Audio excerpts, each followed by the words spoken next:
하나님의 말씀 에베소서 1장 1절 2절입니다. 말씀을 받기 위한 우리의 고백을 먼저 드립니다. 우리의 형편과 마음을 가장 잘 아시는 하나님, 이 시간 주의 말씀을 받겠습니다. 말씀하여 주옵소서. 주님의 말씀 나의 갈 바를 보여주고 그 말씀 내 어두운 길에 한 줄기 빛을 비춥니다. 아멘. 에베소서 1장 1절 2절 두 절 말씀 우리 같이 한 목소리로 읽겠습니다. 하나님의 뜻으로 말미암아 그리스도 예수의 사도된 바울은 에베소에 있는 성도들과 그리스도 예수 안에 있는 신실한 자들에게 편지하노니 하나님 우리 아버지와 주 예수 그리스도로부터 은혜와 평강이 너희에게 있을지어다. 아멘. 요즘 흔히 쓰는 말 가운데 집밥이라는 말이 있지요. 일반적인 가정에서 엄마가 만들어주는 음식을 집밥이라고 얘기하는데, 특별히 외식을 많이 하고 또 배달 음식, 일회용 음식을 많이 먹는 이런 시대적 상황 속에서, 그리고 혼자 사는 1인 가구가 많아지는 사회적 현상 속에서 아마 많은 사람들이 그리워하는 것 같아요. 어린 시절 엄마가 만들어주던 밥은 참 따뜻했다. 그래서 이 집밥이라는 말은 우리에게 어떤 따뜻함과 포근함을 주는 그런 분위기, 환경을 연상시키는 것 같습니다. 그러다 보면 그런 걱정도 듭니다. 요즘 자라는 애들은 집밥 그러면 배달 음식을 생각하는 게 아닐까, 집밥의 의미가 사라지는 건 아닌가, 뭐 그런 생각도 합니다. 그래서 비슷한 의미로 많은 분들은 집밥 그러면 그리움, 따뜻함 이런 것이 연결되듯이 고향, 그래도 또 어머니 그렇게 해도 뭐 초등학교 동창 뭐 그런 단어들이 우리를 추억으로 따뜻함으로 편안함으로 이끌어가는 것 같습니다. 그런데 제 개인적인 얘기를 하면 어느 날부터인가 제가 그 따뜻한 부모님의 집에 가는 때가 마음이 편하지 않아졌습니다. 부모님의 집에 가는 것은 마음이 편해야 되잖아요. 어느 순간부터 불편한 거고, 가는 게 그냥 자원해서 가는 게 아니라 의무로 가고 있는 저의 모습을 발견합니다. 왜 그럴까? 왜 편안하지 않을까를 생각해 보니까 어머니가 별세하신 이후부터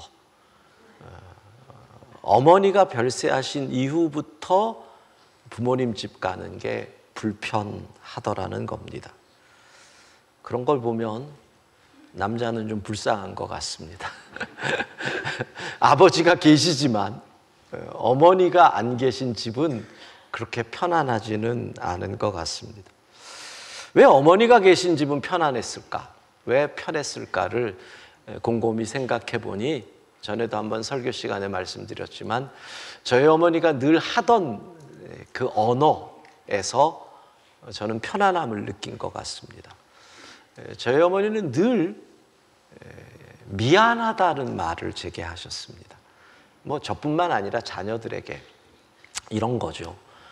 우리가 어려워서 너 학원도 제대로 못 보내고 과외도 못 시키고 그렇게 너를 키웠는데 참 미안하다, 뭐 이런 겁니다. 장가 갈 때 도움도 못 되고, 뭐 저는 평생이 결혼하면서 저희 집에서 방 하나 얻어서 거기서 이제 살았고, 그 다음엔 늘 사택으로만 다녔잖아요. 지금까지. 저희의 자랑은 아직까지 재산세를 한 번도 못 낸 게 자랑. 근로소득세는 내고 있으나 재산세는 못 내고 있는 사택 전전 인생이죠. 뭐 장가 갈 때도 너에게 해준 게 없어서 미안하다. 유학 갈 때도 너에게 뭐가 해준 게 없어서 미안하다. 그 미안하다 다음에는 꼭 나오는 말씀이 고맙답니다. 그런데도 잘 자라줘서 고맙다. 그런데도 믿음으로 사는 거 보니 고맙다. 그쯤 돼서 이제 저희 어머니는 꼭 아버지를 한번 건드립니다. 아버지를 꼭 건드리시죠. 니네 아버지는 목회할 때 나이 들면서 자꾸 꾀를 피우는데 너는 열심히 해줘서 고맙다. 그냥 나만 얘기할 거지 왜 아버지는 건드려서 옆에서 듣는 아버지하고 또 한판 붙으시는지. 그리고 마지막으로 늘 하셨던 말씀은 사랑한다. 내 아들 사랑한다. 황 목사 사랑한다. 그러니까 늘. 그래서 제가 생각해 보니까 미안하다, 고맙다, 사랑한다. 이게 뭐냐면 이게 은혜의 언어거든요. 왜 어머니가 계신 집은 편했겠어요? 은혜는 무엇과 연결이 돼요? 평안과 연결이 되거든요. 그러니까 은혜가 있는 곳에는 평안이 있는 거예요. 그러니까 제가 그 은혜의 언어가 있던 어머니가 계실 땐 집에 가면 너무 편한데, 아버지는 사실 은혜의 언어보다는 아버지는 늘 책임을 얘기하고 네가 해야 할 일을 얘기하시던 한국인 전형적인 아버지시니까, 거기다 지금 또 치매로 그 언어의 능력이 상실하셨으니까 제가 가는 게 의무가 돼버리는 거죠. 예, 은혜가 있는 곳은 평안이 있습니다. 그래서 사도 바울은 그의 편지마다 성도들에게 꼭 이렇게 얘기를 합니다. 오늘 본문 에베소서 1장 2절 같이 읽습니다. 하나님의 우리 아버지와 주 예수 그리스도로부터 은혜와 평강이 너희에게 있을지어다. 예, 바울은요, 그의 편지를 받는 모든 성도들에게 은혜와 평강을 얘기합니다. 모든 서신입니다. 로마서 1장을 봐도 은혜와 평강이, 고린도 전후서를 봐도 은혜와 평강이, 갈라디아서 1장을 봐도 은혜와 평강이, 에베소서, 빌립보서, 골로새서 다 은혜와 평강이, 데살로니가 전후서에도 시작을 은혜와 평강, 디모데서에만 은혜와 긍휼과 평강, 긍휼이 하나 더 포함됩니다. 그 의미가 뭡니까? 이 땅을 살아가는 모든 성도는 은혜와 평강을 누려야 한다.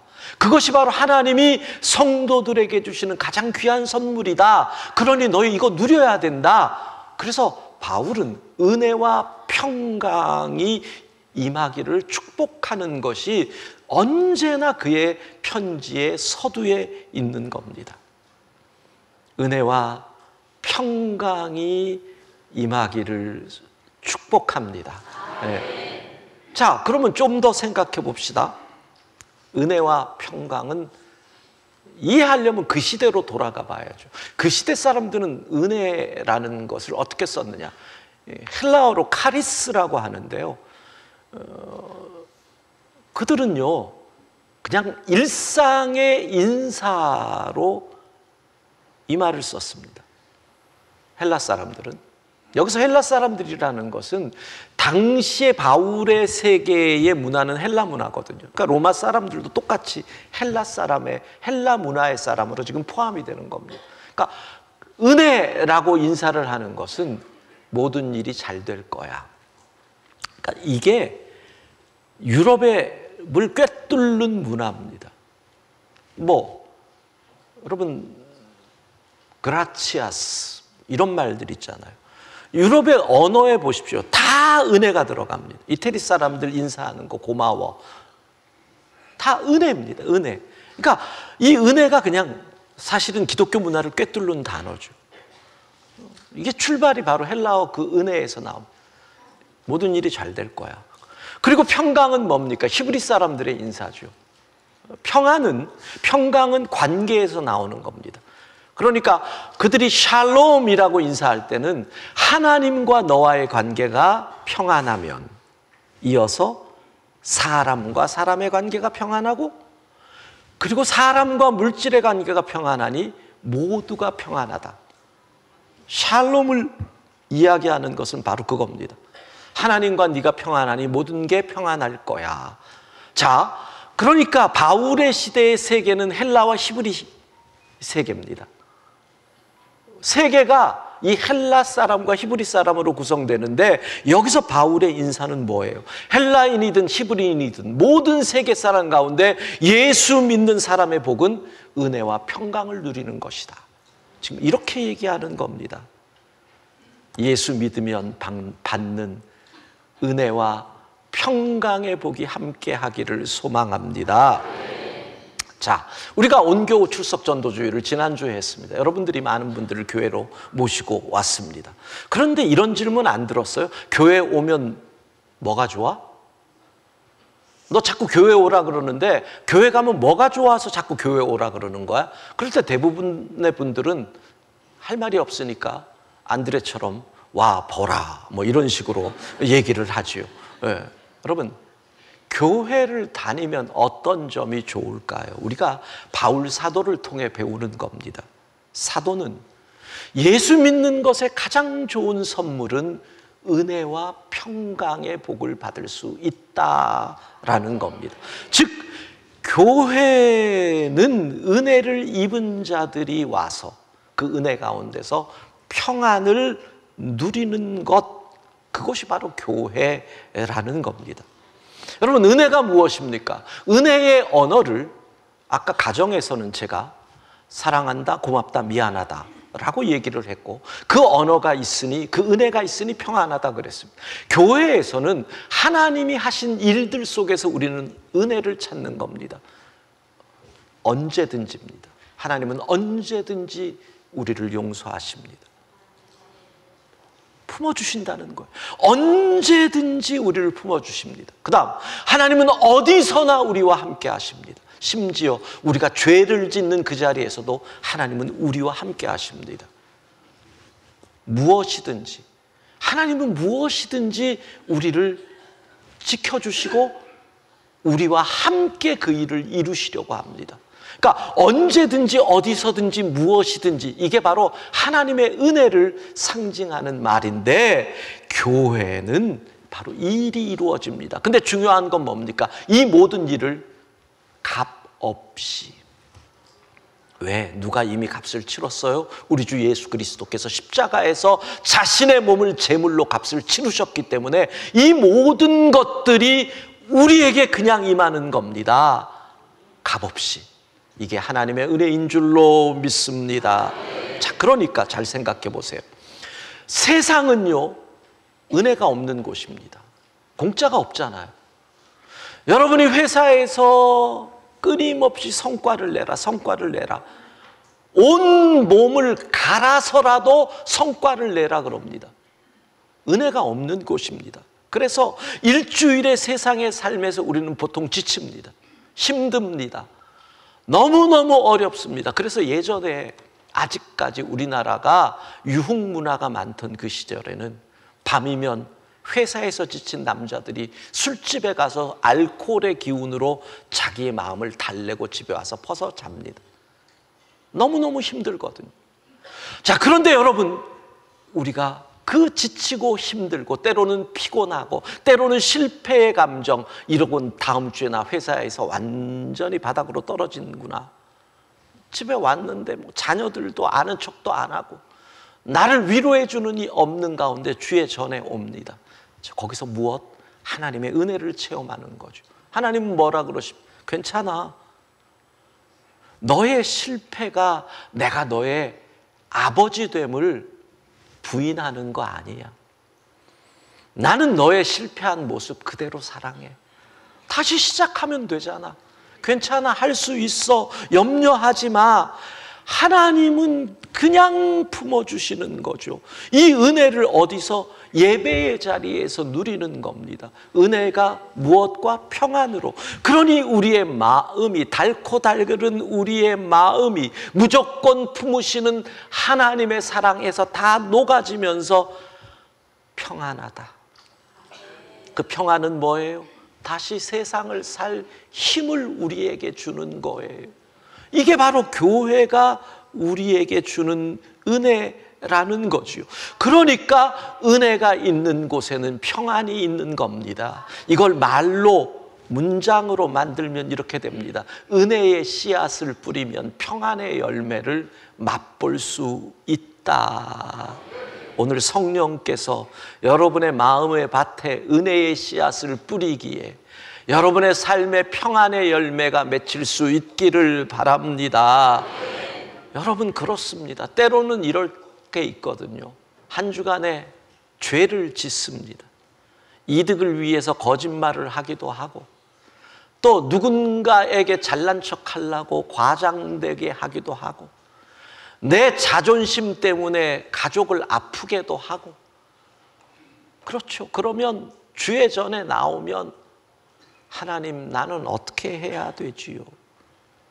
그런데 은혜는 뭡니까? 너의 죄가 아무리 커도 내 은혜의 용광로에 들어오면 다 녹는다. 죄가 아무리 커도 은혜보다는 작다는 겁니다. 내가 아무리 부족해도 나를 사랑하신 그 하나님의 사랑은 변함이 없고, 아버지 하나님이 나를 용서하시기에 나를 품으실 것이고 나를 외면하지 않으실 것이기에 그 은혜가 있기에 우리는 평안한 줄로 믿습니다. 이 은혜와 평안의 관계를 가장 잘 표현한 것이 찬송가 413장입니다. 3절 우리 같이 한번 찬송가를 불러봅시다.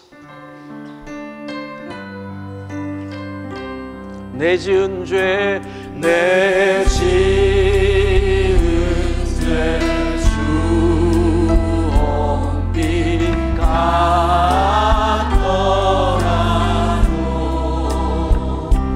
주 예수께 달아내며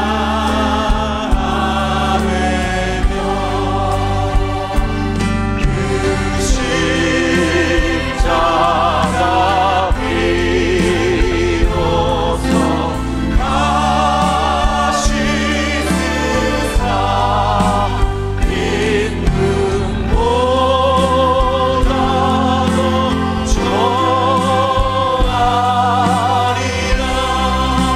내 영혼 평안해.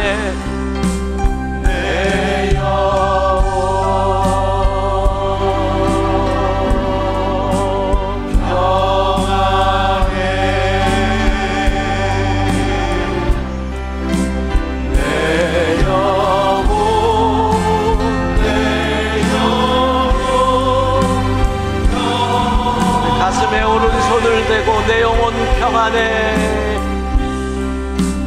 내 영혼 평안해.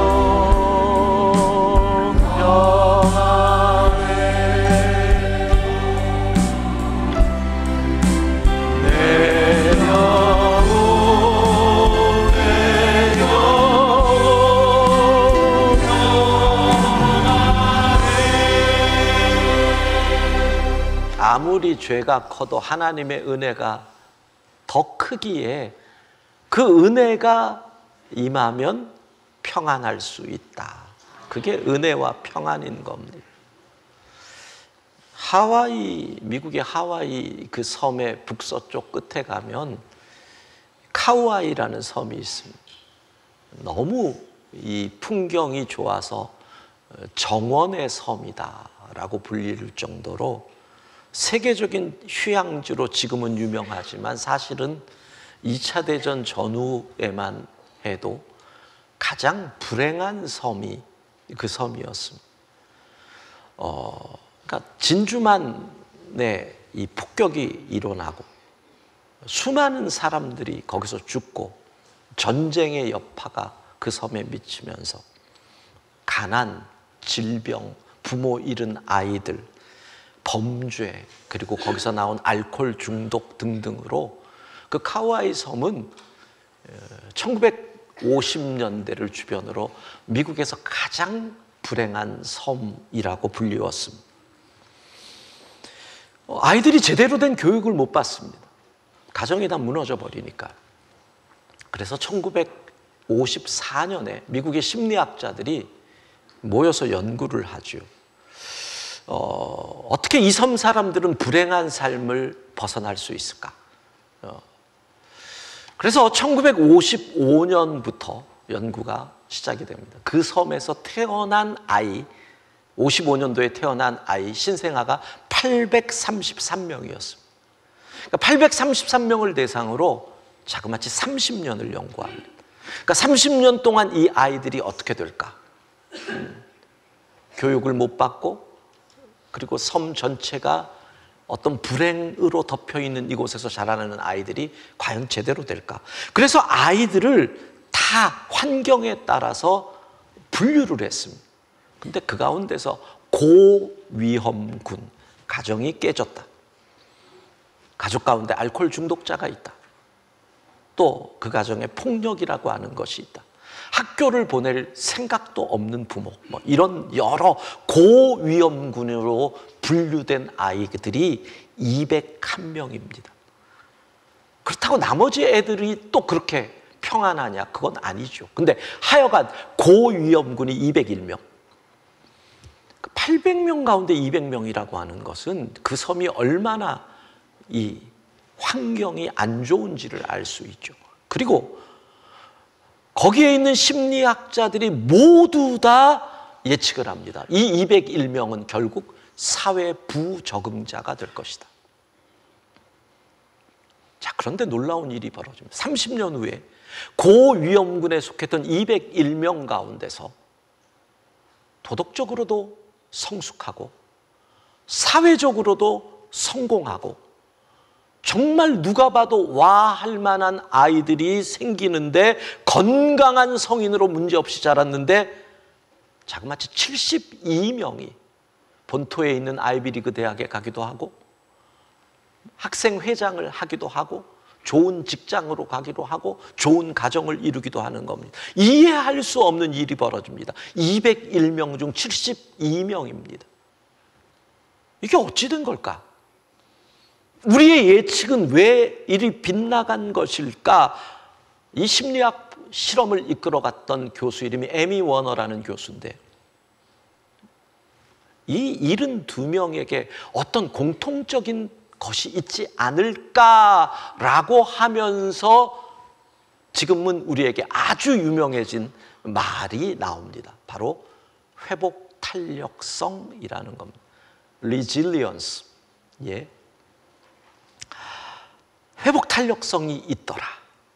무슨 뜻입니까? 삶의 어떠한 역경에도 굴하지 않는 강인하고 긍정적인 힘. 회복 탄력성을 가졌다라는 겁니다. 실패해도 그냥 넘어지지 않고 용수철처럼 다시 뛰어오른다라는 거죠. 긍정적으로 반응하고 역경에서 쉽게 좌절하지 않는 회복 탄력성이 강하다라는 겁니다. 자, 그러면 여기서 이 72명의 아이들은 무엇이 그들의 회복 탄력성을 이렇게 높여줬을까? 여기서 또 공통점을 발견합니다. 바로 이겁니다. 열악한 환경을 이겨낸 이 아이들의 공통점은 무조건 이해해주며 지지해주는 어른이 이들 주변에 최소한 한 명은 있었다. 이게 놀라운 일입니다. 부모가 없는데 할아버지, 할머니가 그 일을 해줍니다. 부모는 알코올 중독인데 삼촌이 그 일을 해줍니다. 형제 가운데 큰 형이 그 일을 해주고 때로는 학교 선생님이 그 일을 해줍니다. 무조건 믿어준 사람, 언제나 내 편이 되어준 단 한 사람의 존재가 열악한 환경에서 다시 일어설 수 있는 원동력과 희망이 된 겁니다. 그러면 이것이 뭡니까? 이게 바로 은혜의 존재 아니겠습니까? 언제나 나를 받아주시는 그분이 있기에, 어떤 상황에도 나를 품어주는 그분, 그 은혜가 있기에 우리는 다시 일어설 수 있는 줄로 믿습니다. 그렇습니다. 이게 사실은 부모의 일입니다. 아이가 실패를 해도 아이가 실수를 해도 아빠가 할 일은 뭐예요? 나는 널 사랑해. 돌아올 곳이 있게 만들어줘야죠. 아빠는 늘 야단을 치고, 아빠는 늘 책임만 얘기하고, 아이가 넘어져도 엄마는 괜찮아, 넘어지면 어때? 다시 일어나, 내 손 잡아. 여러분, 이게 자녀들에게 은혜를 느끼게 하는 거예요. 그럼 이 은혜가 무엇과 연결이 돼요? 하나님의 은혜와 연결이 되니 믿음으로 이어지는 거잖아요. 그 은혜를 느껴보세요. 거기서 아이들의 마음이 평안한 거예요. 평안. 부모가 뭘 찍어내듯이, 학원 찍어내듯이 그 속에서 아이들이 무슨 은혜를 누리고 무슨 평안을 누릴 수 있어요. 여러분, 우리를 언제나 변함없이 사랑하시는 주의 은혜가 있기에 우리는 넘어져도 다시 일어날 수 있고 실패해도 다시 시작할 수 있는 줄로 믿습니다. 이 은혜가 우리를 평안으로 인도합니다. 그런데 여기서 조심해야 할 한 가지가 있습니다. 은혜 없는 평안을 바라지 마십시오. 은혜 없는 평안은 뭡니까? 이게 바로 세상이 말하는 겁니다. 세상은 은혜 없는 평안이 아니고 편안이에요. 세상은 은혜 없는 평안을 말하니 뭐를 얘기합니까? 돈만 있으면 돼. 좋은 대학에 들어가기만 하면 돼. 은혜 없는 평안입니다. 그건 뭐예요? 내 힘과 내 능력을 의지해야 되니 결국은 교만합니다. 그 속에서 부모의 은혜가 없는데 나중에 부모의 은혜를 찾아와요? 천만의 말씀. 부모는 줄 것 다 주고 아이들이 크면 분리되는 거. 은혜 없는 평안. 그래서 결국은 뭐예요? 믿는 사람조차도 은혜 없는 평안을 바라보면 그게 바리새주요. 그게 율법주의죠. 여러분, 아무리 실패해도 돌아갈 곳이 있으면 평안한 거잖아요.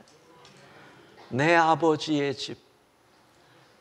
주님은 우리를 그대로 받아주십니다. 여러분, 은혜는요, 오늘 제가 정의를 내리면 그거예요. 언제나 다시 시작할 수 있게 하는 힘이에요. 혹시 이 가운데 결혼의 실패의 아픔을 갖고 있는 분이 계시면 하나님의 은혜가 그 자리에 임하기를 소망합니다. 다시 시작할 수 있어요. 혹시 이 가운데 너무나 많은 실패를 해서 주변의 사람들이 안 믿어서 나는 늘 믿는 사람 하나 없다 생각하는 분 계시면 은혜가 그곳에 임하기를 바랍니다. 10,000번을 실패를 해도 하나님은 11번째 믿어주십니다. 그게 은혜입니다.